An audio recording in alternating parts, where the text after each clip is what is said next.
Once upon a time, in the grand kingdom of Luminara, there lived three princesses, Celeste, Marigold, and Serafina. Though they were beautiful and adored by the people, they were known far and wide for their remarkable foolishness. One day, the wise old king, their father, realized that his daughters needed to learn wisdom before he could trust them to rule the land. He devised a test and called them to the throne room. "My dear daughters," he said, "I am sending each of you on a journey. You must return in 1 month's time with something valuable for the kingdom. It may be knowledge, riches, or a skill. If you return empty-handed, you shall not inherit the throne." The princesses, excited but utterly unprepared, set off on their quests. Celeste, the eldest, believed that gold was the most valuable treasure. She traveled to the mountains, where she heard of a golden goose that laid eggs of pure gold. When she found it,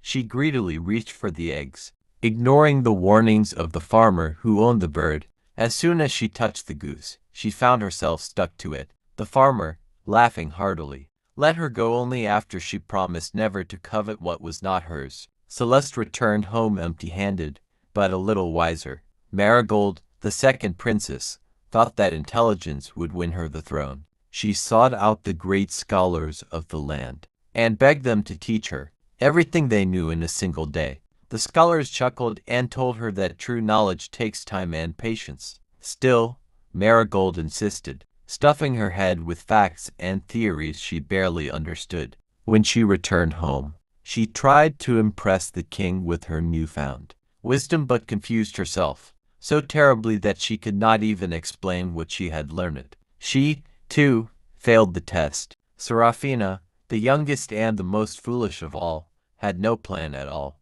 She wandered the countryside, talking to villagers, playing with children, and sharing meals with strangers. She heard stories of their struggles and joys, and by the time the month ended, she returned to the castle with nothing but the friendships she had made and the tales she had gathered. The king listened intently to her stories and saw how the people of Luminara had grown fond of her. "Serafina," he said, "you may not have returned with riches or wisdom, but you have brought something far greater: understanding. A ruler must know the hearts of their people, and for that you have proven yourself worthy." Thus, to everyone's surprise, it was Serafina, the foolish princess, who became the wisest queen Luminara had ever known. And as for Celeste and Marigold, they spent their days advising their sister, having learned valuable lessons of their own.